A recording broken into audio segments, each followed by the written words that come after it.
In the world that we're in, there's a great passion amongst the Antichrist system, the atheist system, to create fully naturalistic explanations. And I understand their motivation for that.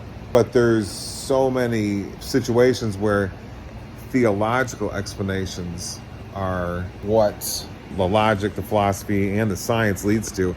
Let me give you a great example of one I was just sitting here talking to my son about. He's right here. His name's Theo. He plays the piano at our church. We were talking about DNA construction. What moves the specific pieces of DNA into place?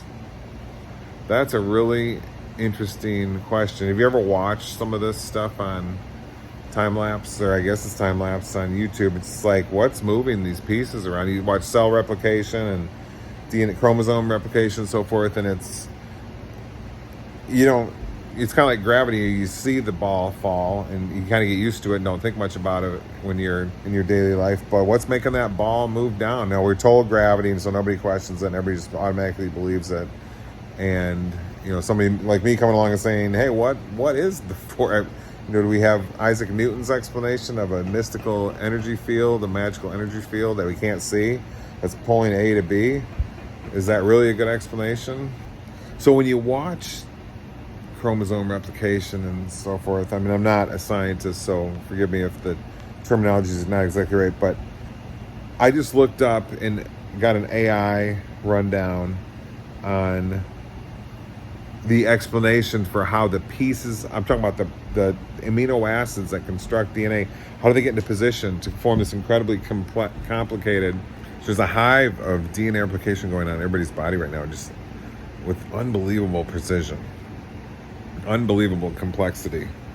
And everybody kind of just like, oh yeah, it's just normal, and we don't think anything of it. Nobody's amazed, nobody's mystified.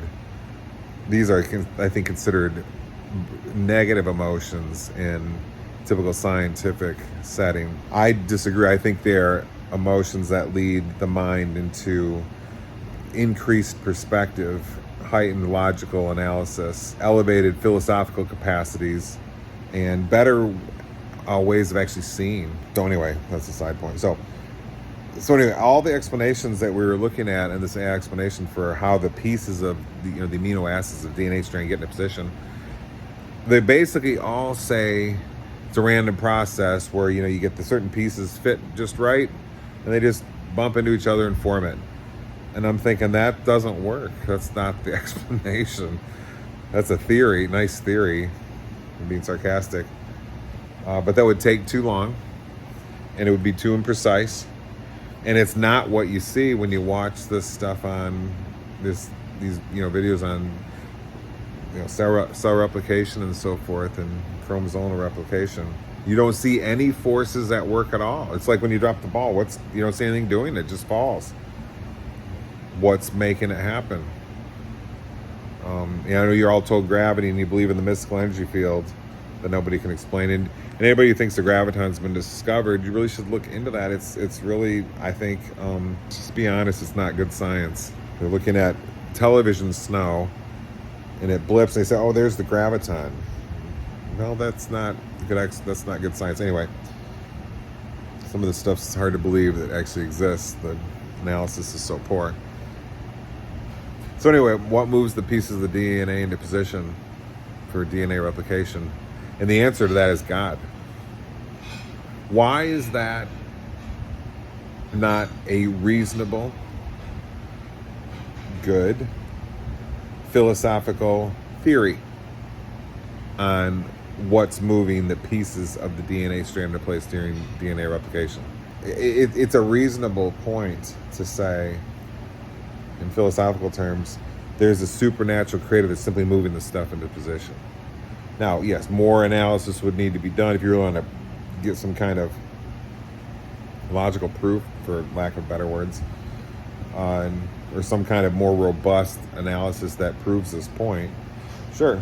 But at the moment, it's perfectly reasonable position to say God's doing it. If someone else came along and said, oh, randomness is doing it, I'm going to be thinking my explanation's a little bit better than the explanation, because The processes are a little too complicated, a little too shockingly precise to be considered anything to do with some random process of stuff just floating around. It happens to bump into place, and that's what's really doing all this unbelievable hive of DNA replication going on in all of our bodies right now. No, that's not correct.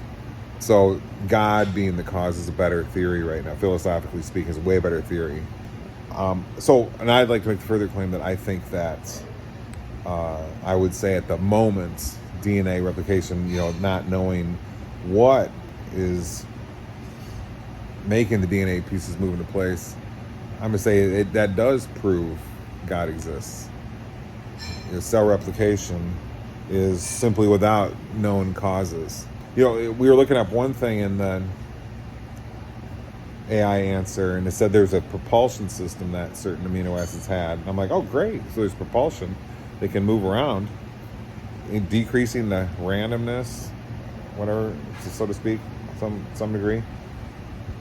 But how do they know where to go?